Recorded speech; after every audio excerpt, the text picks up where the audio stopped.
किसी के भरोसे नहीं पड़े रहें। यही समय देश काल की जो पुकार है, और उस ईश्वर को बराबर याद करते रहें, चाहे मंत्रों द्वारा, उसके अपने मन द्वारा, जैसा भी हो, जिस परिस्थिति में भी हो, जहाँ भी हम लोग काम कर रहे हों, जितने भी बड़े ओहदे पे हों, जहाँ भी पहुँच गए हों या छोटे हों, खेती किसानी कर रहे हों, मजदूरी कर रहे हों, तो ईश्वर याद रहता तो बहुत बड़ा कार्य हो जाता है। ऐसा ही एक वाकया है कि वो एक मजदूरी करता था, खेती करता था, एक साहब थे, उनकी खेती किया करता था। अब लेकिन वो ईश्वर भक्त था, वो अपने गुरु का मानसिक रूप से भी सेवा करता था।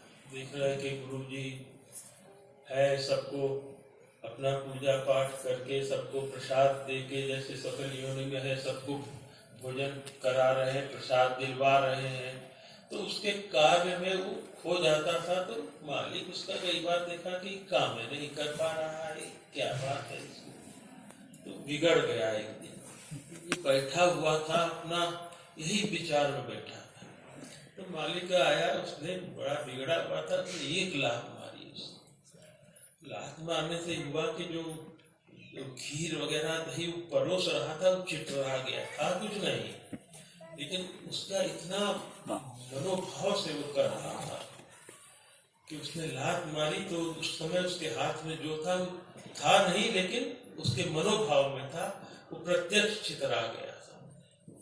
तब उसने देखा, मारे इतने गहरे, बाप रे, मैंने ये क्या कर दिया। तब उसको ज्ञान हुआ कि मेरे चरवाहे को और ये जो मेरा खेतीहर है, इसको मैंने लात मारी और ये मैं कृत्य देख रहा हूँ। तो उसके पैरों पर पड़ गया कि भैया आप ही मेरे गुरु हैं आज से। तो वही गुरु होते हैं जो उस चीज को प्राप्त करते हैं। तो हमें भी प्रयत्नशील रहना चाहिए, किसी के प्रति उपेक्षा, चाहे छोटा हो चाहे जैसा भी हो, किसी के प्रति हमें उपेक्षा का भाव नहीं रखना चाहिए।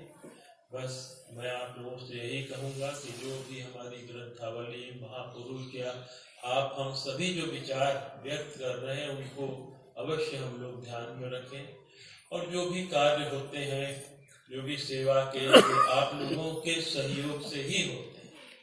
कोई प्रसाद बना रहा है, कोई परोस रहा है, तो हमारे चिकित्सक गण हैं, हमारे जो भी कार्य कर रहे हैं, सबका सहयोग इसमें है। कोई हमारा कोई इसमें श्रेय अकेला नहीं होता। तो ये आप सभी का आश्रम है, सभी का सामूहिक रूप से आपकी उपस्थिति का भी वह श्रेय है। वह भी आप लोग सुन रहे हैं ऐसे स्थानों पर आकर, वह भी व्यर्थ नहीं जाता है। तो यही सब कह के कि हम सभी में सद्बुद्धि हो, और हम लोग अपने क्रियाशील रहें, कुछ करते रहें, किसी के लिए करते रहें, पहले अपने ठीक करें, फिर दूसरे के लिए भी करें, प्रयत्नशील रहें।